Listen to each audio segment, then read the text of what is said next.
İkinci əl maşın alanda insanların çoxu eyni səhvləri edir və nəticədə bu ya pul itirir, ya da illərlə problem çəkir. Ən pis tərəfi isə bu səhvlər tamamilə qarşısı alınan səhvlərdir. İndi sənə 5 ən böyük səhvi deyəcəm. Bunları bilməsən risk altındasan. Bu videoda sadəcə səhvləri yox, hər səhvin arxasında nə baş verdiyini də izah edəcəm. Çünki maşın almaq sadəcə qiymət məsələsi deyil, bu düzgün analiz tələb edir. Birinci və ən yayılmış səhv maşın görünüşünə aldanmaqdır. Maşın parlaq ola bilər, salon da təmiz ola bilər, amma bu heç nə demək deyil. Çünki çox vaxt maşının xarici görünüşü satış üçün xüsusi hazırlanır.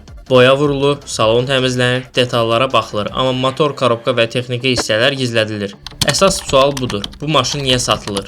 İkinci səhv diaqnostika etməmək. Bir çox insan deyir, maşın yaxşı gedir, heç nə etməyə ehtiyac yoxdur. Amma real problem çox vaxt maşın sürəndə yox, diaqnostika zamanı ortaya çıxır. Kompüter yoxlaması olmadan maşının içindəki gizli problemləri görmək mümkün deyil. Xırda bir sensor problemi belə sənə gələcəkdə böyük xərclər yarada bilər. Üçüncü səhv sənədləri yoxlamamaqdır. Bu çox ciddi məsələdir. Bəzən maşının kreditdə ola bilər, məhkəmə problemi ola bilər və ya qanuni olaraq satıla bilməz. Əgər sən bunu əvvəlcədən yoxlamasan, maşın alsan belə problem sənin üzərinə keçir. Yəni maşın sənə yox, problem sənə qalır. Dördüncü səhv yalnız qiymətə baxmaq. Bu ucuzdur, bunu alım düşüncəsi ən böyük tələblərdən biridir. Ucuz maşın çox vaxt köhnə, problem, qəza tarixi və ya gizli nasazlıq deməkdir. Bəzən biraz daha baha olan maşın ümumilikdə daha az xərc tələb edir. Yəni burada əsas sual qiymət deyil, dəyərdir. 5-ci səhv test sürüşü etməmək. Bəzi insanlar maşına baxır, söhbət edir və dərhal qərar verir. Amma bu ən böyük səhvdir.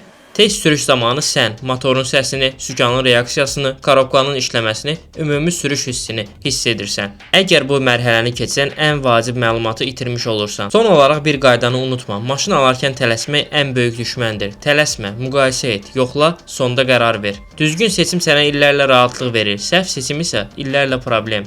Əgər belə faydalı videolar istəyirsənsə kanalı izləməyi unutma. Növbəti videolarda daha maraqlı avtomobil mövzularına baxacağıq. Görüşənədək.